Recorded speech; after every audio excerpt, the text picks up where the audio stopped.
किसान साथियों राम राम। आशा और उम्मीद करता हूं कि आप सब ठीक ठाक होंगे। साथियों, हम चर्चा करने जा रहे हैं सरसों के भाव के ऊपर, और मैं आपको एक बात की बधाई देना चाहता हूं कि सरसों भाव में आपकी संपूर्ण रूप से जीत हुई है, क्योंकि हमने आपको एक एक वीडियो काफ़ी लंबे समय से बनाकर YouTube के ऊपर आपको जगाने का काम किया, समझाने का काम किया। आपने हमारे वीडियो के ऊपर विचार किया, समझदारी से काम लिया और अपना माल बाजार में न काटने का वादा किया, और उसका परिणाम ये है कि आज आपको भाव अच्छे मिल रहे हैं। कल की तारीख में बता दूं कि बंद बाजार में भी सरसों 100 रुपए की तेजी के साथ हमने जो टारगेट 7,500 रुपए का दिया था, उसे तोड़ते हुए 7600 रुपए के टारगेट बनाने में कामयाब हुई। साथियों, हमने आपको एक बात कही थी, आपको याद भी होगा। हम 2026 में तो कहते ही कहते हैं, 2025 की फरवरी में हमने एक बात कही थी कि सरसों 2025 में भी सुपर कमोडिटी बनने का मादा रखती है, परंतु उस समय किसानों की में जागृति नहीं आई और किसानों ने अपना माल भारी मात्रा में मंदी में काट दिया। परंतु अब की बार इस बार ऐसा नहीं हुआ। शुरू में किसानों ने माल बहुत भारी मात्रा में बेचा, और लगभग काफ़ी किसानों जिनके पास हमारे वीडियो नहीं पहुंचे थे, उन किसानों ने अपने हाथ खाली कर लिए। जिन किसानों के पास हमारे वीडियो पहुंचे, हमने एक एक डाटा दिया, प्रोडक्शन का दिया, डिमांड का दिया, सारी बात बताई। उनके कुछ समझ में आई, उन्होंने यदि सरसों बेचा तो भी अपना आधा माल बेच करके आधा अपने पास रखा। आज उन किसानों को फायदा हो रहा है। और मैं इसीलिए कहता हूं साथियों, हम जो जानकारी देते हैं वो बिना सोचे समझे, बिना तथ्य, बिना सबूत के नहीं देते हैं। हमारे अनेक वीडियो निकाल लें, 2021 से लेकर 2026 तक के स्टॉक की जानकारी, डिमांड की जानकारी, हर जानकारी आपके सामने हमने पेश की है। हाईएस्ट भाव बन रहे हैं, और अब ये काफ़ी किसानों के प्रश्न आ रहे हैं कि कहाँ तक जाएगी भाई। पाम ऑयल भी मंदा नहीं है, सोया तेल भी मंदा नहीं है, मूंगफली भी मंदी नहीं है, तो फिर मान के चलो कि सरसों के अंदर मिलावट होने की बहुत कम आशंका है। और मिलावट जब नहीं होती है तो फिर सरसों तेल का मुकाबला कहीं से नहीं हो सकता। पिछले साल भी 168 रुपए के भाव तेल के चले गए थे, जो सरसों तेल के थे। आज अब तक वहाँ पहुँचे भी नहीं हैं। दूसरी बात, सरसों की खली के बारे में मैंने आपको काफ़ी बार बताया कि चीन सबसे बड़ा खरीदार बन के निकल रहा है, परंतु चीन की बजाय हमारे भारत में भी सरसों की खली का भारी मात्रा में किसानों द्वारा इस्तेमाल किया जा रहा है।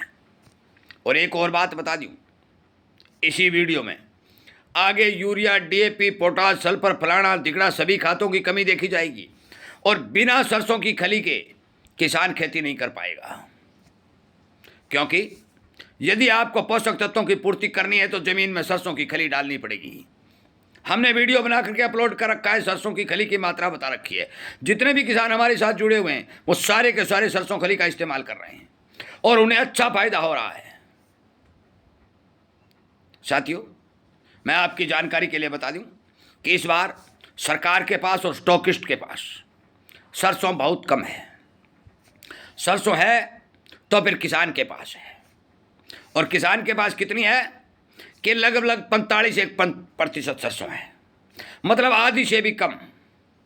क्योंकि कोटा साइड, भरतपुर साइड हमने जो समाचार लिए, वहाँ से समाचार आए, उन समाचारों में पता चला कि भारी मात्रा में माल कट चुका है। पर तो हरियाणा के किसानों के पास माल ज़्यादा है, और इसी के कारण बाजार के अंदर धीरे धीरे आपूर्ति हो रही है। किसान समझदार हो चुका है, और उसने मंदे भाव में माल नहीं देने की कसम भी खा ली है।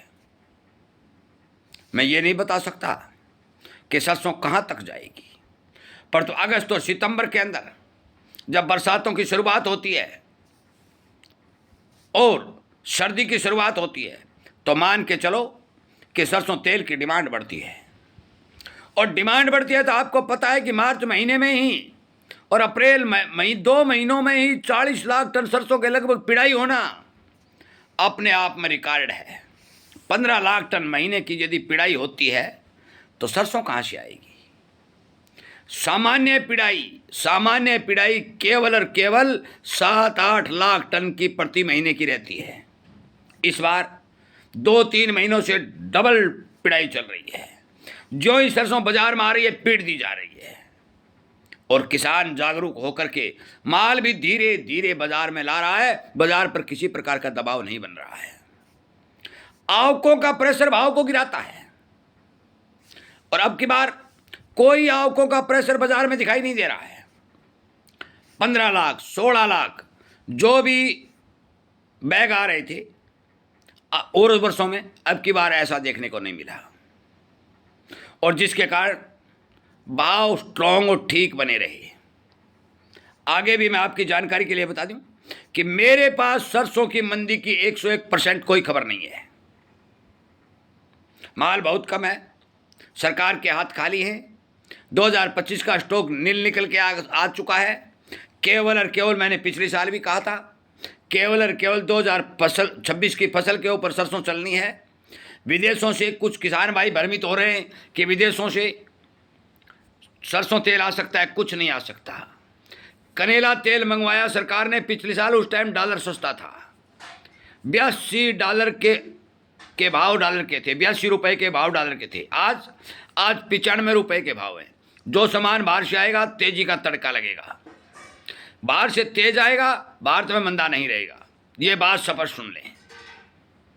सरसों के अंदर हमें कहीं दूर दूर तक मंदी दिखाई नहीं दे रही है। भाव कितने बढ़ते हैं साथियों, इस बारे नहीं कहा जा सकता, क्योंकि टॉप तेजी बनने के बाद क्या पता कब मुनाफा वसूली आ जाए और कब सरकार क्या डंडा खड़ा कर दे। परंतु सरकार अपने पांव के ऊपर कुल्हाड़ी मारने का जो काम कर रही है, किसान को भाव न देने करके किसान को नुकसान पहुंचाने का जो काम कर रही है, और जो विदेशों के आगे गिड़गिड़ा कर सामान लेने का जो काम कर रही है, एक दिन सरकार को भी ये खामियाजा भुगतना पड़ेगा। क्योंकि सरकार अपने मिनट मिनट में पैटर्न बदलती है, पैंतरे बदलती है, और विदेशी सामान भारत में ला करके किसानों को पूर्ति करने का काम करती है। परंतु धीरे धीरे आगे आने वाले समय में साथियों ऐसा होना मुझे दिखाई नहीं दे रहा है, क्योंकि ना तो डॉलर टूटेगा और ना करोड़ टूटेगा। करोड़ भी 90 से नीचे आने के कोई समाचार नहीं है। यदि $90 प्रति बैरल के हिसाब से करोड़ आएगा तो आप हिसाब लगा लीजिए कि भाड़ा कितना बढ़ जाएगा। और एक तो सबसे बड़ी विडंबना एक और हो चुकी है कि जो सामान बाहर से सरकार मंगा रही थी और पूर्ति करने की कोशिश हो रही थी, और उस पूर्ति में बाधा बन गया एल नीनो। हर देश अपने अनाज उत्पादन के ऊपर विचार कर रहा है, किसी प्रकार का निर्यात न करने की योजना बना रहा है, क्योंकि हर देश को अपने जनता की चिंता लगी हुई है। तो माल आएगा कहाँ से? सारी बातें सरसों के भाव को बढ़ने की ओर पॉजिटिव चल रही है। कितने बढ़ेंगे, कहाँ तक जाएंगे, ये मैं नहीं कह सकता, परंतु हमने जो टारगेट दिए वो टारगेट बनकर के भी 100 रुपये प्लस भी करी है। साथियों, सरसों भाव में आपकी सावधानी बहुत काम आएगी। यदि किसी किसान को माल बेचना भी है तो मेरा आपसे हाथ जोड़ के भी निवेदन है कि आप सारा माल बाजार में मत काटिए। मेरे पास जो रिपोर्ट आ रही है मैं उनके आधार पर बता रहा हूं। भगवान क्या कर दे वो अलग बात है, परंतु आज सरसों के बारे में आप पूछना चाहते हो तो मैं आपको स्पष्ट कह देना चाहता हूं कि आप यदि माल बेच रहे हो, आपको मजबूरी बस पैसे की जरूरत है, तो आप अपना माल सारा बेचकर खाली हाथ मत होइए, क्योंकि दिल्ली अभी बहुत दूर है, मार्च अभी बहुत दूर है, अगली फसल आने में पूरा 1 साल पड़ा है। ऊपर से कम बरसातें, अच्छी डिमांड और ये डॉलर और करोड़ का तेज होना, मुझे लगता है कि आपको फायदा होगा। साथियों, वीडियो सुनने के लिए, शेयर करने के लिए और हमारे प्रयास में कामयाबी और मदद करने के लिए आपका धन्यवाद करता हूं। और आज आपने हमारी बात मान करके मंदे में माल नहीं देने की जो बात कही है और जो हमने सफलता पाई है, उसके लिए मैं आपका तहे दिल से धन्यवाद करता हूं। आगे भी आप इसी तरह हमारे इस संगठन को ताकत दे करके किसान को जगाने का काम करेंगे ताकि हम सबको फायदा हो। और इसी तरह की मुहिम के साथ जुड़ करके हमें मंदे में माल नहीं देने की कसम खानी होगी और बाजार से भाव छीन कर लेना होगा। क्योंकि यदि हम इसी तरह मंदे में सीजन में माल देते रहेंगे तो स्टॉकिस्ट हावी हो जाएंगे, बड़ी बड़ी कंपनियां हावी हो जाएंगी और वो अपना मुनाफा वसूली करेंगे, किसान को कुछ नहीं मिलेगा। परंतु किसान जागेगा और किसान को इस बात का पता होगा कि आगे आने वाले समय में भाव बढ़ेंगे तो वो कुछ न कुछ माल अपने हाथ में जरूर रखेगा। मैं फिर कहता हूँ, आपको जानकारी मिलती रहे, आपका सहयोग मिलता रहे, चेतना बढ़ती रही तो आप हमारे चैनल को सब्सक्राइब करके घंटी का बटन दबा के जुड़िए और शेयर करिए। आपका बहुत बहुत धन्यवाद।